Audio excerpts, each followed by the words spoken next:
सभी बच्चों को नमस्कार। हम बात कर रहे हैं सिंगेज एल्जेब्रा की, जिसका चैप्टर 3 कॉम्प्लेक्स नंबर की हम बात कर रहे हैं। कॉम्प्लेक्स नंबर क्या होता है, क्या कंसेप्ट हम बता चुके हैं। हम आज बात करेंगे कंसेप्ट एप्लीकेशन एक्सरसाइज 3.5। तो देखते हैं उसका नेक्स्ट क्वेश्चन। देखिए इसका फर्स्ट क्वेश्चन क्या कहता है। थोड़ा क्वेश्चन लेंदी है, लेंदी का बहुत सारे पार्ट हैं, ध्यान से समझिएगा। क्वेश्चन कहता है find the principal argument of the following complex number. ये जो कॉम्प्लेक्स नंबर दिए हैं इनका प्रिंसिपल आर्गुमेंट निकालना है। प्रिंसिपल आर्गुमेंट क्या होता है ये आपको पढ़ाया गया है। हमने इसके पहले वीडियो अपलोड किया है, उसको पढ़ लीजिएगा तब यहाँ पर आइएगा। पोलर फॉर्म में जब इसको हम चेंज करते हैं तो उसमें जो थीटा होता है, भाई कोई भी complex number x plus i y है तो उसमें जो जब इसको r cos theta plus i sine theta कहते हैं तो थीटा होता है उसको कहते हैं प्रिंसिपल आर्गुमेंट। उसमें 2n पाई प्लस कर देंगे तो वो हो जाएगा आपका जनरल आर्गुमेंट। ठीक है, प्रिंसिपल में हमने एक चीज़ और बताई थी कि थीटा होगा वो यहाँ से या तो यहाँ तक लिखेंगे या यहाँ से लेकर के यहाँ तक लिखेंगे, नहीं इसके आगे नहीं बढ़ेंगे, इधर से आएंगे। इधर से जो लेंगे क्लॉकवाइज वो नेगेटिव होगा, एंटी क्लॉकवाइज पॉजिटिव होगा। तो इसके लिए किसी भी कॉम्प्लेक्स नंबर का क्वाड्रेंट डिसाइड करना पड़ेगा। ठीक है, वो ध्यान से समझिएगा। ठीक है, क्योंकि हर क्वेश्चन में हम पोलर फॉर्म में नहीं चेंज करेंगे, डायरेक्ट लिखेंगे। हमने बताया है कि कोई भी कॉम्प्लेक्स नंबर है थीटा, मान लिया आपने r x plus i y लिखा, उसको आपने माना r cos theta plus i sine theta, तो जो भी इसके साथ है वो आर है। और थीटा निकालने के लिए बताया गया था tan इनवर्स वाई अपान एक्स। तो आप इसको पोलर फॉर्म में चेंज करके भी निकाल सकते हैं, डायरेक्ट भी लिख सकते हैं, लेकिन उसके पहले की डायरेक्ट लिखें आपको ये देखना पड़ेगा कि किस क्वाड्रेंट में है, इसका थीटा एक्चुअली होगा क्या। तो मैं एक एक पार्ट डिस्कस करता हूँ। पहला पार्ट, इसका जो कॉम्प्लेक्स नंबर है z is equal to -1 minus i√3। देखिए दो तरीके से मैं इसको बता सकता हूँ। मैं क्वाड्रेंट से ही डिसाइड करने जा रहा हूँ, मैं क्वाड्रेंट मेथड से ही बताऊँगा। एक क्वेश्चन पूरे तरीके से बताऊँगा, रेस्ट में क्वाड्रेंट सिस्टम बता दूंगा, है ना। देखो ध्यान से, पहला मेथड ये है, फर्स्ट मेथड, कि मैंने -1 माइनस i√3 को मान लिया पोलर फॉर्म में r cos theta plus i sine theta. सावधान, हर क्वेश्चन में ये मेथड हम नहीं अडॉप्ट करेंगे, डायरेक्ट करेंगे। तो जब इसमें हम r cos थीटा लिखेंगे तो -1 आएगा, r साइन थीटा लिखेंगे तो माइनस का √3 आएगा। ये ध्यान रखिएगा, cos भी निगेटिव है और साइन भी निगेटिव है ना। तो जब यहाँ पर आप थीटा निकालेंगे, क्योंकि हमको कल थीटा निकालना है, अगर स्क्वायरिंग करके एडिंग कर दो तो r निकल आएगा। थीटा निकालना है तो r को गायब करना पड़ेगा, tan लाना पड़ेगा, दोनों को डिवाइड कर दो तो r sine theta upon r cos theta is equal to -√3 upon -1 यानी √3 आ गया, यानी tan थीटा आपका आ गया √3। अब प्रॉब्लम यहाँ पर एक लफड़ा आता है, नहीं प्रॉब्लम यहाँ पर लफड़ा आता मतलब लफड़ा आता है। लफड़ा ये है कि √3 tan की वैल्यू है ना, और tan की वैल्यू पॉजिटिव आ रही है, लेकिन हमको थीटा वो लेना है जो इन दोनों को सेटिस्फाई करे। अब tan दो जगह पॉजिटिव होता है, tan फर्स्ट में पॉजिटिव होता है, थर्ड में पॉजिटिव होता है। अगर हम फर्स्ट का एंगल लेते हैं तो फर्स्ट में कॉज और साइन पॉजिटिव आएंगे, जो कि यहाँ पर आ नहीं रहे। अगर मैं थर्ड का एंगल लेता हूँ तो थर्ड में साइन कॉज दोनों नेगेटिव आएंगे, तो आपको थर्ड का एंगल लेना पड़ेगा।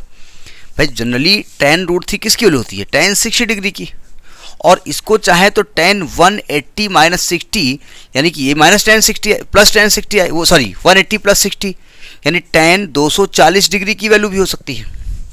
ठीक है, तो आपको थीटा ये लेना पड़ेगा। तो अब लेना कौन सा है, क्योंकि आपका जो प्रिंसिपल आर्गुमेंट है 180 से बड़ा नहीं होना चाहिए। तो देखिए अगर मैं 240 लेता हूँ तो यानी कि आप कहेंगे ये 60 ये और 180 ये ले रहे हैं ना, तो आपको इधर से एंगल लेना पड़ेगा, यानी माइनस का 120 डिग्री। तो जो प्रिंसिपल आर्गुमेंट यहाँ पर होगा, प्रिंसिपल आर्गुमेंट जो होगा, आर्ग्यूमेंट होगा थीटा, वो आएगा माइनस का 2π/3, ये लिखा जाएगा। आंसर एक बार टैली कर लिया जाए, लॉजिक पकड़ में आ गया ना। ये पहला तरीका है। हम डायरेक्ट जब थीटा निकालेंगे तो tan inverse b upon a लिखेंगे, लेकिन एक बात ध्यान रखिएगा, ये जरूर देखेंगे कि किस क्वाड्रेंट में है, उस क्वाड्रेंट में उस एंगल को बनाएंगे। ठीक है, और बनाने के बाद उसको सॉल्व करेंगे। ठीक है, अब जरा समझने की कोशिश करिए इसी का सेकेंड पार्ट।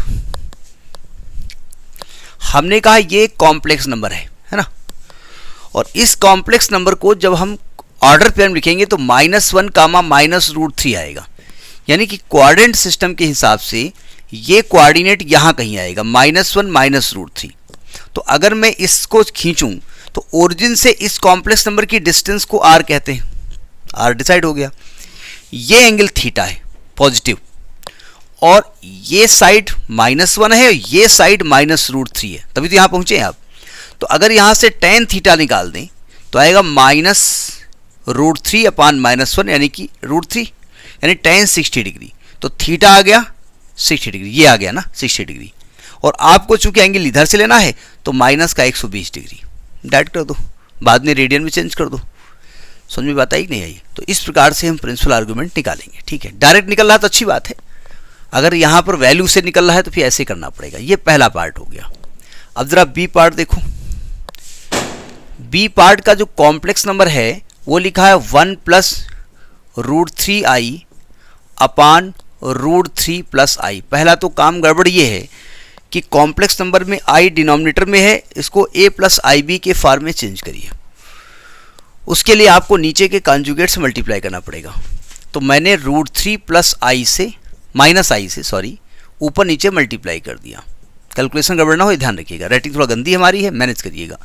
1 से मल्टीप्लाई किया तो आ गया √3 - i plus 3i minus √3i² √3i² upon a minus b a plus b a² - b², यानी कि 3 - i²। i² की वैल्यू होती है -1, -1 होगा तो प्लस का √3 होगा, √3 + √3 2√3, तो 2√3, और ये आएगा प्लस का 2i, और ये आएगा 4 अपान 4, अलग अलग कर दीजिए, यानी कि आ गया √3/2 प्लस i/2। ये कॉम्प्लेक्स नंबर आया है, √3/2 प्लस i/2। अगर आपसे कहें कि रियल पार्ट भी पॉजिटिव, इमेजनरी पार्ट भी पॉजिटिव, यानी इसको अगर हम ऑर्डर पेयर में लिखें तो √3/2 कामा 1/2, यानी हम फर्स्ट क्वाड्रेंट में हैं। पहली बात तो ये समझ लें, एंगल जो भी आएगा फर्स्ट क्वाड्रेंट में आएगा।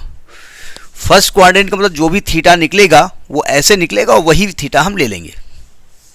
ठीक, अब थीटा निकालें कैसे? तो हमने बताया था tan इनवर्स b/a, मतलब i का कोफिशिएंट अपान रियल पार्ट, यानी 1/2 अपान √3/2, क्योंकि tan इनवर्स 1/√3, और 1/√3 tan में किसकी वैल्यू होती है? tan 30 डिग्री की, यानी tan π/6, तो tan इनवर्स tan π/6, तो ये आपका π/6 आ गया। और ये एंगल लिया जा सकता है, प्रिंसिपल आर्गूमेंट में एंगल हो सकता है, क्योंकि हमने कहा यहाँ से लेकर के यहाँ तक एंगल हो सकता है, यहाँ से लेकर के यहाँ तक हो सकता है, तो उसी के बीच में आएगा तो डायरेक्ट लिख देंगे हम। तो this is the principal argument of second complex number. ठीक, अब नेक्स्ट पार्ट के बारे में बात करते हैं। देखो नेक्स्ट थर्ड पार्ट क्या दिया हुआ है, हम केवल आर्गूमेंट के बारे में बात कर रहे हैं, इसलिए हम पोलर फॉर्म में सबको चेंज नहीं कर रहे हैं, डायरेक्ट कर रहे हैं। सी पार्ट में जो कॉम्प्लेक्स नंबर है वो है आपका sin α plus i 1 minus cos alpha. ये ध्यान रखिए कि आपकी अल्फा की वैल्यू 0 से पाई के बीच में ही है, यानी कि आपका एंगल यहाँ से यहाँ के बीच में ही है, तो जो भी एंगल आता है वो डायरेक्ट लिख सकते हैं, शर्त है इसी के बीच में आ जाए। ठीक है, तो अगर हम प्रिंसिपल आर्गूमेंट थीटा मान लें तो थीटा निकालने का तरीका क्या होता है? tan इनवर्स जो इमेजनरी पार्ट है 1 माइनस कॉज अल्फा अपान रियल पार्ट है sin अल्फा। अब इसको सॉल्व कैसे करें? क्योंकि अगर tan इनवर्स के अंदर tan अल्फा आ जाए तो हम डायरेक्ट अल्फा लिख सकते हैं, तो ये tan में आना चाहिए, तो tan में कैसे लेके आए? तो देखिए हमने एक चीज पढ़ी है, कॉज का सबसे बड़ा दुश्मन 1 होता है। कॉज कहता है कि भैया देखो नियम कानून अलग है, अगर मेरे साथ 1 आएगा तो पहले साले को पटक के मारेंगे, तो पहले कॉज अल्फा इसको पटक के मारेगा। तो क्या करेगा वो? tan इनवर्स कॉज अल्फा को लिखेंगे 1 माइनस 2 sin² α/2। हमने कॉस 2 थीटा के फॉर्मूले पढ़े हैं। अब चूंकि यहाँ बाई 2 फैमिली है तो यहाँ भी फैमिली चेंज कर दो, 2 sin α/2 इंटू कॉज α/2। हमने कॉज 2α का वो फार्मूला लगाया जो 1 को काट सकता है यहाँ पर, तो यह आएगा tan इनवर्स। अब आप कहेंगे आपने ये दिमाग क्यों लगाया? देखिए वो ये फॉर्म आएगा वो बात की बात है। कॉज का सबसे बड़ा काम है अपने दुश्मन को निपटाना, पहले दुश्मन कोई निपटाएगा बाद में काम करेगा। तो इसको खोलेंगे तो आएगा 1 - 1 plus 2 sine square alpha by 2 upon 2 sine alpha by 2 into cos alpha by 2। 1 से 1 कट गया, 2 से 2 कट गया, साइन से साइन कट गया, तो आ गया tan इनवर्स साइन अपान कॉज है tan अल्फा बाई 2। अब आपका अल्फा जो है वो 0 से पाई के बीच में है, तो अल्फा बाई 2 0 से पाई बाई 2 के बीच में है तो यहीं पर कहीं पर, इसको डायरेक्ट लिख सकते हैं। तो थीटा बराबर आ जाएगा अल्फा बाई 2। यही आपका प्रिंसिपल आर्गुमेंट होना चाहिए। समझ में आ गई बात? अगर ये कहीं इस कोऑर्डिनेट में आके फंस जाए, यहाँ कहीं आ जाए, तब मैं इधर से एंगल लूँगा, चूँकि अभी आया नहीं है इसको डायरेक्ट कर देते हैं, ठीक है। तो दिस इज सी पार्ट। अब डी पार्ट बारे में बात कर लेते हैं। डी पार्ट में जो कॉम्प्लेक्स नंबर है वो है 1 + i√3 का होल स्क्वायर। सबसे पहला काम तो ये है कि उसका होल स्क्वायर खोलिए और उसको a + ib के फॉर्म में लिखिए। z बराबर 1 + 3i² + 2i√3। आई स्क्वायर को लोग -1 होती है, तो 1 - 3 + 2i√3 यानी कि -2 + 2√3i। पहले तो आप ये डिसाइड कर लो किस कोऑर्डिनेट में है, ये बहुत ज़रूरी बात है, ध्यान रखिएगा। अगर इसको हम ऑर्डर पेयर में लिखें तो ये -2, 2√3 है, यानी x निगेटिव है, y पॉजिटिव है, यानी कि हम सेकेंड कोऑर्डिनेट में यहाँ पर वैल्यू है हमारी, ये ध्यान रखिएगा। आपका ये कॉम्प्लेक्स नंबर है -2, 2√3।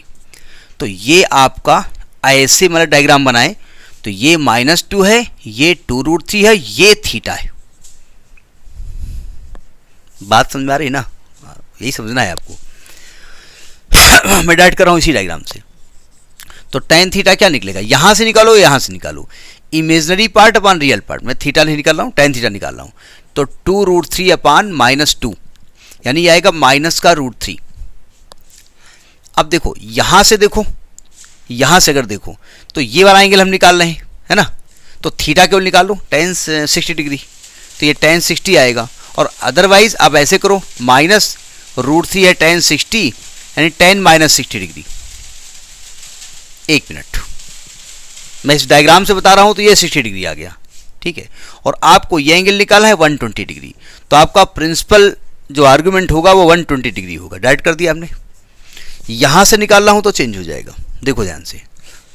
सॉरी, ये -tan 60 है, हमको थीटा वो लेना है जिसमें रियल पार्ट यानी कॉस का टर्म निगेटिव हो, साइन का पॉजिटिव, यानी कि सेकंड कोऑर्डिनेट। तो इसको लिखेंगे हम tan 180 - 60 करेंगे तो -tan 60 आएगा, यानी थीटा लिखेंगे 120 डिग्री यानी कि 2π/3। तो आप अगर डायग्राम से निकालो तो डायरेक्ट आप 2π/3 निकाल सकते हो, और फार्मूले से निकालो तो ये मेथड होगा। तो मेरे हिसाब से चूंकि आर्गुमेंट कई बार आप निकाल चुके हैं तो समझ में बात आ गई होगी। तो this is the first question. Next video. नमस्कार।